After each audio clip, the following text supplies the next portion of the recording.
This channel does not promote any violent, harmful, or illegal activities. All content provided by this channel is meant for an educational purpose only. Top quality और consistent performance के लिए सिर्फ silver pump नाम याद रखना। নমস্কার, দেখছেন টিভি9 বাংলা। রয়েছে আমি শুভজিৎ মিত্র। ঘড়ির কাঁটা সকাল ৯টা মানে ফার্স্ট ব্রেক এট 9। খাস কলকাতায় ফের অস্ত্র উদ্ধার। নিঃসন্দেহে বড় খবর, উদ্বেগের খবর। শিয়ালদা স্টেশন থেকে আগ্নেয়াস্ত্র সহ পাকড়াও মালদার যুবক। বিহারের মানসিং জেলা থেকে মালদার কালিয়াচক হয়ে ট্রেনে বিপুল পরিমাণ অস্ত্র নিয়ে আসা হয় কলকাতায়, এমনটাই এসটিএফ সূত্রে খবর। ব্যাগে জামা কাপড়ের আড়ালে আগ্নেয়াস্ত্র রাখা ছিল। সূত্রের খবর, অস্ত্রগুলো বিহারের খাগাড়িয়া জেলায় তৈরি। প্রাথমিকভাবে তদন্তকারী আধিকারিকরা জানতে পেরেছেন বিহারের খাগাড়িয়া থেকে সড়ক পথে মানসিং জেলায় আনা হয় অস্ত্র, সেখান থেকে ট্রেনে করে কলকাতায় নিয়ে আসা হয়। অস্ত্র পাচারের দায়িত্বে ছিল ধরাপড়া হাসান শেখ। চলুন একই সঙ্গে পরপর কয়েকটা ছবি দেখাই, যে ছবিগুলো বিগত 6 মাসে উঠে এসেছে শহর কলকাতায়।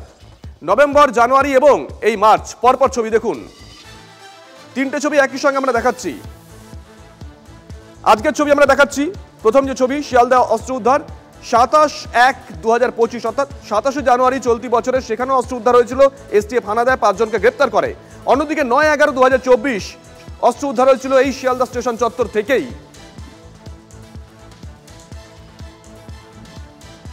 সুপ্রিয় আমাদের সঙ্গে রয়েছেন, আমাদের সহকর্মী। সুপ্রিয়র কাছে যাই। সুপ্রিয়, বারবার এই পাচারকারীরা তারা এসটিএফ এর হাতে বা পুলিশের হাতে গ্রেপ্তার হচ্ছে, কিন্তু এই রুটটা বন্ধ হচ্ছে না। এটা কি নিছকে হাত বদলের রুট, নাকি কলকাতাতেই কোনো বড় নাশকতা ছক করছে এরা?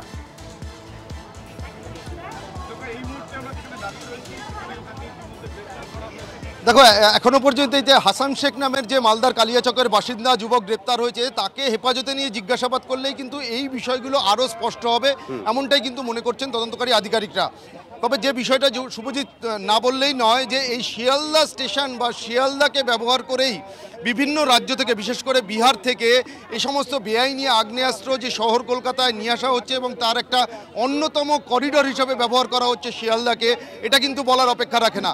তার কারণ তুমি যে ছবি দেখাচ্ছ, ইতিপূর্বে কয়েক মাস আগেই একেবারে শিয়ালদা স্টেশন লাগোয়া সুরেন্দ্রনাথ কলেজের সামনে থেকে কয়েকজন যুবক, তাদেরকে আগ্নেয়াস্ত্র সহ গ্রেপ্তার করেছিল পুলিশ বা এসটিএফ এর গোয়েন্দারা, এবং তার পরবর্তীতে আবারও কিন্তু দেখো মালদার কালিয়াচকের বাসিন্দা এই যে যুবক, যাকে ইতিমধ্যেই গ্রেপ্তার করা হয়েছে, এসটিএফ এর গোয়েন্দারা গ্রেপ্তার করেছে, সেও বিহার থেকেই কিন্তু এই যে আগ্নেয়াস্ত্র, এখনো পর্যন্ত আমরা যেটা জানতে পারছি যে 2টো সিঙ্গেল শাটার এবং 4টে 7mm পিস্তল এবং তার সঙ্গে 8 রাউন্ড কার্তুজ নিয়ে সে বিহার থেকে ট্রেনে চাপে, হাটেবাজারে এক্সপ্রেসে করে শিয়ালদায় এসে পৌঁছয়। এবং গোপন সূত্রে থাকা খবরের ভিত্তিতেই এসটিএফ এর গোয়েন্দারা সেই ট্রেন যখন এই হাটেবাজারে এক্সপ্রেস শিয়ালদা স্টেশনে এসে পৌঁছয়, তারপরেই তারা অভিযান চালায় এবং এই যে হাসান শেখ, মালদার বাসিন্দা, কালিয়াচকের বাসিন্দা, তার সঙ্গে থাকা যে ট্রলি ব্যাগ, যে ট্রলি ব্যাগে জামা কাপড় ছিল, সেই ট্রলি ব্যাগে তল্লাশি চালিয়ে জামা কাপড়ের ভেতর থেকে এই বিপুল পরিমাণ আগ্নেয়াস্ত্র এবং কার্তুজ উদ্ধার হয়েছে। ইতিমধ্যেই সেগুলোকে বাজেয়াপ্ত করার যে প্রসেস সেটা চলছে এবং হাসান শেখ, তাকে বাজেয়াপ্ত করা হয়েছে, গ্রেপ্তার করা হয়েছে, সিজার লিস্ট তৈরির কাজ চলছে এবং এই হাসান শেখকে আজকে আদালতে পেশ করা হবে। এসটিএফ এর তরফ থেকে তাকে হেফাজতে চেয়ে আবেদন জানানো হবে। তার কারণ তাকে জিজ্ঞাসাবাদ করে মূলত এখন তদন্তকারীরা যে বিষয়টা স্পষ্ট হতে চাইছেন, যে এই যে বিপুল পরিমাণ আগ্নেয়াস্ত্র এবং কার্তুজ কলকাতাতে নিয়ে আসা হয়েছিল বিহার থেকে, কি উদ্দেশ্যে নিয়ে আসা হয়েছিল? কলকাতাতে কি কেউ বা কারুর হাতে এগুলোকে হ্যান্ডওভার করার পরিকল্পনা ছিল বা কনসাইনমেন্ট ছিল, নাকি অন্য কোনো পরিকল্পনা ছিল? তার কারণ এই যে সুরেন্দ্রনাথ কলেজের সামনে থেকে যে 5 জনকে গ্রেপ্তার করেছিল এসটিএফ এর গোয়েন্দারা, পরবর্তীতে তাদেরকে জিজ্ঞাসাবাদ করে যেটা জানতে পেরেছিল গোয়েন্দারা, যে তাদের কিন্তু একটা বড়বাজার এলাকাতে ডাকাতির পরিকল্পনা ছিল। এই ধরনের কোনো পরিকল্পনা কি এই হাসান শেখের ছিল, বা এই হাসান শেখের সঙ্গে আরও কেউ বা কারা কি জড়িত রয়েছেন? তাকে এই যে আগ্নেয়াস্ত্র তুলে দেওয়া হয়েছিল বিহার থেকে, সেটা কারা তুলে দিয়েছিল? এখনো পর্যন্ত তদন্তকারীদের তরফ থেকে সূত্র মারফত আমরা যেটা জানতে পারছি, যে বিহারের খাগাড়িয়া থেকে কিন্তু মূলত এই আগ্নেয়াস্ত্রগুলোকে নিয়ে আসা হয় এবং মানসিং স্টেশন থেকেই হ্যান্ডওভার নেয় এই হাসান শেখ, এবং তারপরেই এই যে হাটেবাজারে এক্সপ্রেস, যে ট্রেন থেকে আজকে তাকে নামার পর গ্রেপ্তার করা হয়েছে, সেই ট্রেনে চেপে সে কলকাতার উদ্দেশ্যে রওনা হয় এবং শিয়ালদা স্টেশনে পৌঁছানোর পর সে যখন ট্রেন থেকে নামে, তারপরেই তাকে আটক করে জিজ্ঞাসাবাদ শুরু হয় এবং তার ব্যাগে তল্লাশি চালিয়ে এই যে আগ্নেয়াস্ত্র সেগুলো উদ্ধার হয়েছে। এবং এখান থেকেই কিন্তু এই শিয়ালদা স্টেশন বা শিয়ালদাতে যে সমস্ত ট্রেন আসে, বিশেষ করে উত্তরবঙ্গ বা ভিন রাজ্য থেকে, সেই সমস্ত ট্রেনে চেপে এ ধরনের বেআইনি অস্ত্র কারবারিরা তারা যে কলকাতাতে বা এ রাজ্যে খুব সহজে ঢুকে পড়ছে, এটা কিন্তু ছোট করে একটা প্রশ্ন। দেখো, আজকে 5 মাসের মধ্যে 3 জন এই যারা অস্ত্র পাচার করে তারা ধরা পড়লো, মানে 3 বার ধরা পড়লো তারা। তা সত্ত্বেও এই রুটটা কেন ব্যবহার করছে এরা, কি কারণে?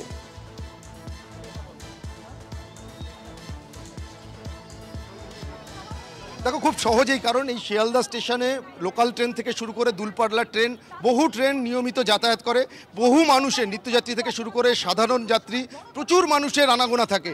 সেই ভিড়ের মাঝে মিশে খুব সহজেই এ ধরনের বেআইনি অস্ত্র কারবারিরা পুলিশের নজর এড়িয়ে বিভিন্ন সময় যে তারা তাদের গন্তব্যে পৌঁছে যেতে পারেন, সেই জায়গা থেকেই কিন্তু এই শিয়ালদা স্টেশনকে ব্যবহার করে এ ধরনের অস্ত্র কারবারিরা বারবার এ রাজ্যে বা কলকাতাতে প্রবেশ করছে, এমনটাই কিন্তু মনে করা হচ্ছে।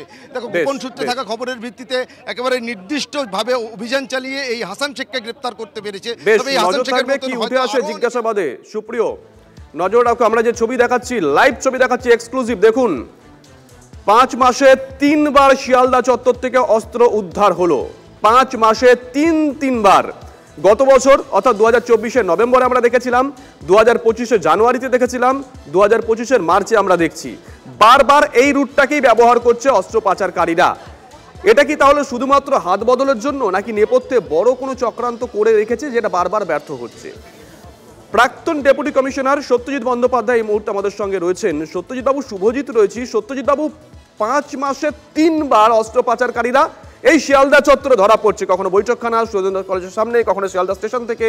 তা সত্ত্বেও কেন এই রুটটা এরা ব্যবহার করছে? 1, 2 নম্বর, এই রুটটাকে শুধুমাত্র অস্ত্র হাত বদলের জন্যই ব্যবহার করা হচ্ছে, নাকি কলকাতায় এরা কোনো নাশকতা করতে চাইছে যেটা বারবার ব্যর্থ হচ্ছে?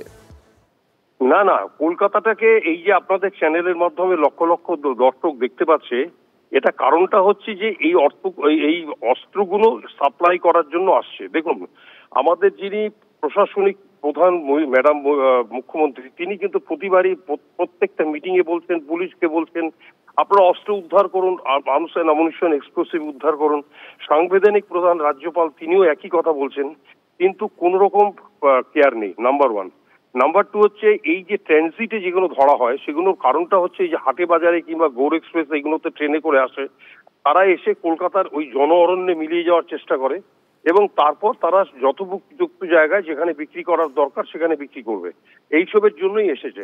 তবে আলটিমেটলি পুলিশ ধরেছে, আমার মনে হয় আরপিএফ কিংবা জিআরপিএস ধরেছে, খুব ভালো, তাদেরকে থ্যাঙ্কস দিতে হবে একটা, যে তারা অন্তত ধরে তোছে এবং তাদেরকে মাধ্যমে জানতে হবে এই যারা ধরা পড়েছে যে এদের সোর্স অফ আর্মসটা কোথা থেকে আসলো, কে ওদেরকে সাপ্লাই করলো, ফিনান্স কে করছে, অর্থনৈতিক সাহায্য এদেরকে কে করছে, এই প্রত্যেকটা জিনিস তদন্তের মধ্যে আনতে হবে এবং দ্রুত ইনভেস্টিগেশন করে চার্জশিট দিতে হবে এবং সাধারণভাবে নিরপেক্ষভাবে যথোপযুক্ত লঘু সেকশনে নয়, যে যা দায়ী তাদেরকেই উপযুক্ত সেকশনে দৃষ্টান্তমূলক শাস্তির ব্যবস্থা করতে হবে চার্জশিট দেওয়ার পরে। এটাই আমার ছোট করে বক্তব্য। সত্যজিৎ বাবু, আরেকটা প্রশ্ন একদম ছোট করে, এটা আমজনতার প্রশ্ন। দেখুন, কোথা থেকে অস্ত্র আনছে এবং অস্ত্রটা কাকে দিচ্ছে, এই দুটো প্রশ্নের উত্তর কিন্তু আমজনতার কাছে অধিকাংশ সময় অধরা থেকে যায়, শুধুমাত্র যে সাপ্লাই করছে সে ধরা পড়ে। হ্যাঁ, এটা তদন্তের স্বার্থে জানানো হয় না, কিন্তু বেসিক্যালি তদন্তের স্বার্থে এটা সবসময় তদন্তে ইনভেস্টিগেশনের সব জিনিস কি ওপেন ফোরামে বলা হয়? ওপেন ফোরামে বলা হয় না। কিন্তু একটা কথা খুব ক্লিয়ার, যে ইনভেস্টিগেশনে জানা হয় যে এই অস্ত্রটা কোথা থেকে নিয়ে আসলো, কারা দিল এবং টাকা কে দিল, এদের অর্থকে সাহায্য করলো, এই প্রত্যেকটা জিনিসকে ধরতে হবে, ধরার কায়দা ধরতে হবে এবং দ্রুত তদন্ত করে দৃষ্টান্তমূলক শাস্তির ব্যবস্থা করতে হবে। ধন্যবাদ সত্যজিৎ বাবু। আমরা 6টা ছবি একসঙ্গে দেখাচ্ছি। দেখুন, যে ছবিটা আমরা একদম প্রথমে দেখাচ্ছি সেই ছবিটা আজকের ছবি, লাইভ দেখাচ্ছিলাম একটু আগে, শিয়ালদায় অস্ত্র উদ্ধার। অন্যদিকে পাশাপাশি 27/1/2025 অর্থাৎ চলতি বছরে শিয়ালদা থেকে অস্ত্র উদ্ধার হয়েছিল, জীবনতলা থেকে অস্ত্র উদ্ধার হয়েছিল, সেই ছবি আমরা দেখাচ্ছি। 15ই ফেব্রুয়ারি 2025, 2024 এজেসি বোস রোড, সেখান থেকে অস্ত্র উদ্ধার হয়েছিল, সেই ছবি আমরা দেখাচ্ছি। 9/11/2024 সেখান শিয়ালদা স্টেশন চত্বর থেকে অস্ত্র উদ্ধার হয়েছিল, সেই ছবি দেখাচ্ছি। এবং কসবা ছবিটা আপনারা মোটামুটি প্রত্যেকেই চেনেন, এই ছবিটা সুশান্ত ঘোষ তৃণমূল কাউন্সিলর বাড়ির সামনে বসেছিল, দুজন আসে তাকে গুলি করার চেষ্টা করে, সেই ছবিটা আমরা দেখাচ্ছি।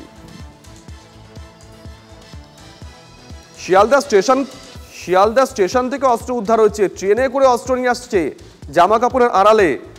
স্বাভাবিকভাবেই যারা নিত্যযাত্রী আছেন তারা তো আতঙ্কিত হবেনই, পাশের সিটে যিনি বসে আছেন তার ব্যাগে কি আছে কেউ জানে না, কি বলছেন তারা শুনুন। আমাদের নিরাপত্তার কোনো ইয়ে নেই, আমরা রোজ ডেলি প্যাসেঞ্জারি করি আসি, আমরা বাড়িতে ফিরবো কিনা এখন তো সন্দেহ হচ্ছে, ফিরতে নাও পারি। কারণ এর জন্য আমাদেরকে সাধারণ পাবলিককে অন্তত প্রোটেকশন দেওয়া খুব দরকার। তবে পুলিশের কাজ করছে, আইনের কাজ করছে, আমরা এতে খুব খুশি। প্রশাসনকে জানাই ধন্যবাদ, এই উদ্ধারটা করেছে, খুব ভালো হয়েছে আমাদের জন্য। আমরা প্রতিদিনকারের জেনারেল প্যাসেঞ্জার আসি কলকাতাতে। এত এরকম অবস্থা আগে আমরা দেখেছি কিনা আমার মনে পড়ছে না, যতক্ষণ এটা ঢুকেছে তার মানে এটা একটু খুবই টেনশনের বিষয়। রোজ কলকাতা থেকে কাজে যাচ্ছি, বাইরে থেকে কাজে আসছি, ভাত নিয়ে যাচ্ছি, এই সমস্ত দেখে তো ভয় লাগবেই। এটা একটা দুষ্কৃতীদের দল হচ্ছে, এটা কোনো রাজনৈতিক দলের মধ্যে এটা পড়ছে, তা এখান থেকে পাচার করাচ্ছে।